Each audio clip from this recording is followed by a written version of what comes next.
I am Francis Nallappan. I belong to the Oblates of Mary Immaculate, a missionary congregation. Since I have loved and chosen to work as a missionary in many places, and this mission field has taken me to many and varied experiences, I would like to just share a few thoughts on missionary spirituality, because I believe a religion always remains as a pole of divergence, because when somebody experiences God, when he starts expressing it, it becomes a religion, and to that extent he limits the experience of God. But when we talk about spirituality, spirituality always remains as a pole of unification, because the God who is the source of all, the creator of all, remains as the inner, the one who experiences him in his heart. He sees an easy brotherhood and humanity and solidarity with all, in and through meeting people. And that's the spirituality that I am trying to speak, and this is the spirituality we find Jesus presenting about.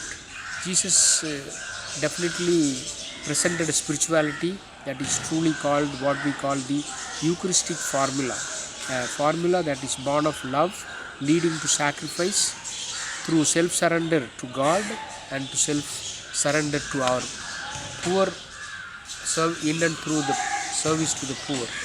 And that is the crux of the whole Eucharistic formula. What happens in the history is that with the Chalcedonian formula of faith, we have lost the dynamic nature of spirituality, which is the animating spirit, which dynamically controls or dynamically animates persons for involvement. And this is lost in the fossil of the traditional beliefs, and together with that the traditional exercises of spirituality like the mass and the various sacraments, they have all become merely rituals and sacraments. And one could also say, wherever ritualism is present, the animating dynamic presence of the spirit is absent and often lost. And that's why today we like to talk about spirituality that is genuinely animating. Spirituality truly is the contemplative awareness of the presence of the Holy Spirit and our own creative participation in the creative work of the Spirit in creation of the kingdom. That should be our spirituality. So in this sense, we see that the many formula of spiritualities that started with Benedict, for example, with the contemplation action as a formula of spirituality, or faith and justice as formula of spirituality from the Latin America, they have always been missing the dynamic nature of the spirit being present in the person and actively animating him to participate in the life of the transforming church.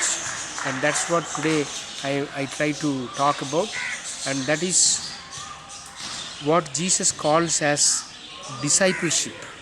An active discipleship is born of constant and consistent listening to the Spirit and responding through our participation in the world.